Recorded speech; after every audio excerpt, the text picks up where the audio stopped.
Welcome back to Doki Summertime. Let's continue. It's an ordinary Thursday. Would it be the most boring sentence ever to start a day with? I launch out of my bed and land in my slippers with such accuracy that I'm tempted to tell someone how awesome it was. I woke up quite late today because I stayed up hours past midnight. I sometimes find it easier to concentrate in the silent solitude of the night. With my cup of coffee, I lean on the windows and get lost in my thoughts. I told Mom I was thinking about visiting the bookstore Yuri told me about yesterday. She seemed really happy for me and gave me some cash so I can buy a book or two, even though I didn't even say for sure what I'm going to buy, if anything. Could they have something that's nearly as interesting as a game I would play? I mean, if not even a half-page long official letter can keep my attention, how would 100 of pages do so? I'm still unsure of going to a bookstore on my own. I decided to look through the books of our family, as in hopes of finding something of interest. Here's one. This isn't a book. It's some black plastic box with a bit of shiny tape sticking out. Why does this thing have such a fancy cover? Weird. I give up. We don't have any cool books at home. Might as well just go to that bookstore, I guess. Maybe I can ask someone who wants to work there to give me suggestions. Let's just get this over with. All dressed up, I check to see if I got everything I need before leaving. I board a bus that takes me to the bookstore Yuri pointed to yesterday.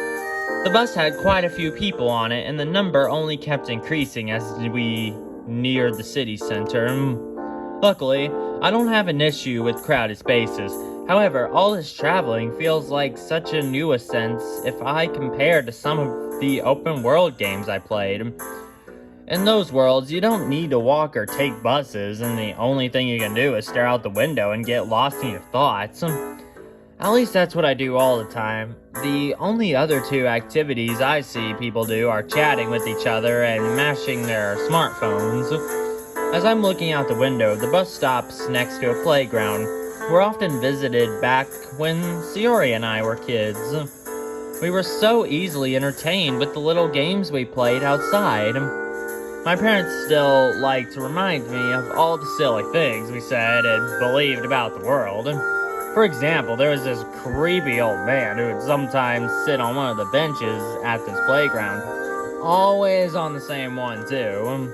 The two of us theorized why he's sitting there silently by himself, but neither of us had the courage to even ask him ourselves. Looking back, there are plenty of reasonable explanations I can think of. For all we know, he might have just liked reminiscing over memories of his own children playing there, just like we did. The bus moves forward and me past the abandoned building next to the playground. Its entrance is closed off with police tape, and the windows are either boarded up or from the inside, or old drapes are blocking the view. It's been out of use for as far back as I can remember. The police tape suggests that it becomes the scene of a crime. We were very naive back then, being afraid of an old man who never even looked up at us in the wrong way, yet not even acknowledged the things that happened in a place like that building. Come to think of it, that reminds me of what Yuri asked about regarding that horror game I played. Maybe there's a lot of stuff I didn't notice in the games I played until now. Maybe some of the twists weren't as predictable as I thought during my first, most often only, trying to play through them. This is making my head hurt. I'm probably overthinking things again. I get off the bus and make my way to the bookstore.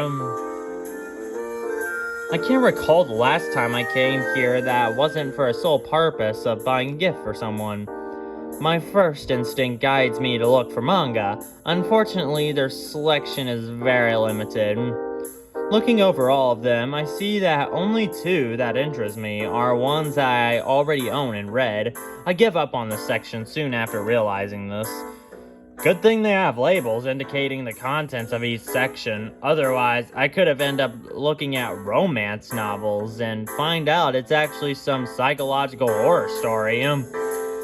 Well, that's pretty much what Doki is. Well, it's not like a novel, it's actually a game, but it like starts out as your typical dating sim, but then it goes very wrong.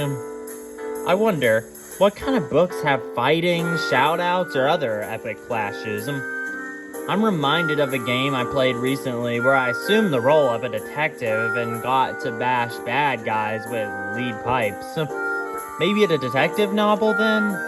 Walking over to the appropriate section, I start browsing. Basically, I'm just looking at the covers and reading a few sentences from the back of each book.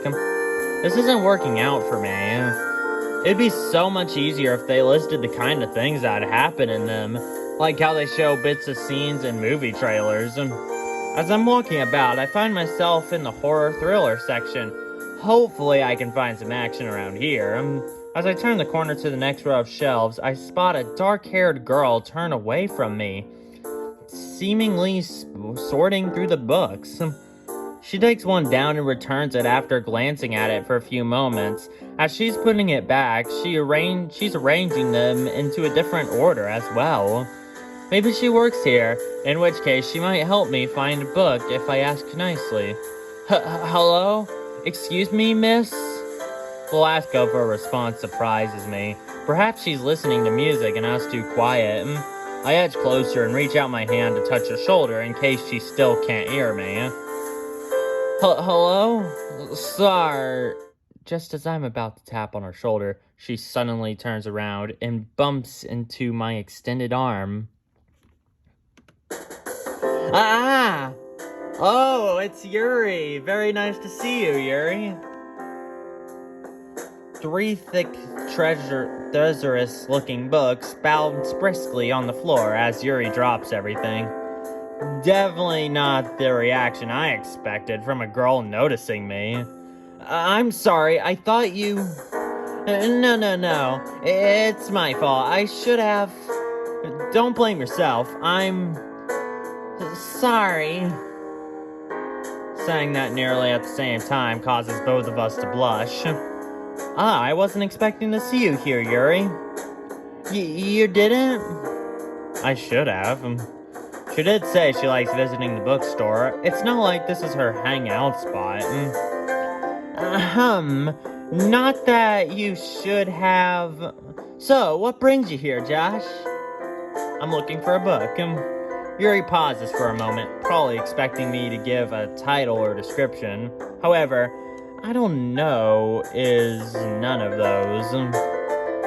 May I ask which book you're looking for?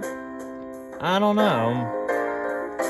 Maybe I should at least try to not sound clueless. Do you have a description of the story? Perhaps the genre? If you know some of its major events, that can also help finding it.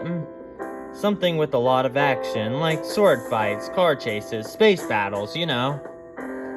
Correct me if I'm wrong, but you're not looking for a specific book with all these elements, are you? No. After the third shake of my head, I actually think about what she just asked. All those things together actually sounds like a pretty cool book. Especially with the protagonist that isn't afraid of anything.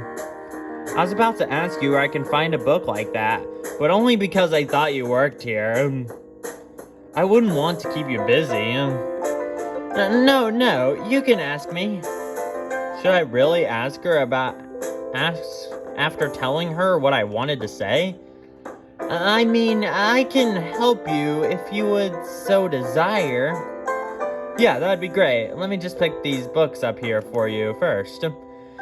Don't worry, I lean down to grab one of the books. Yuri's hand touches mine momentarily when she reaches for the same book.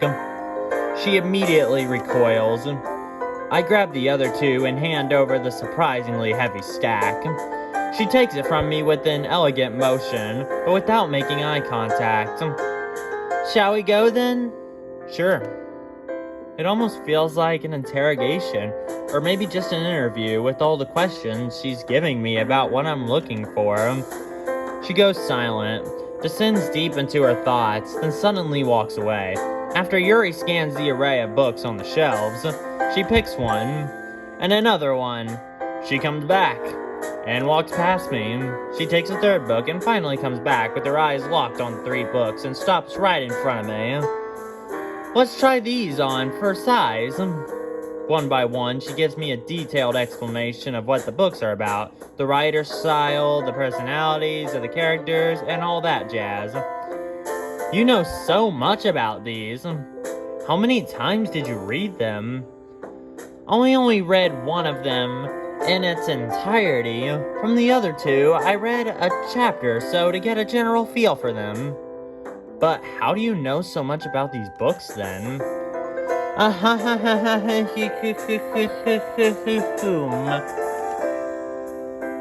You can get a good sense of any aspects from a story from the first few chapters if it's written well. You see, there is much more unpredictability in something written badly than a well-crafted but formulaic piece of art. Since you mentioned it, take a fighting scene, for example.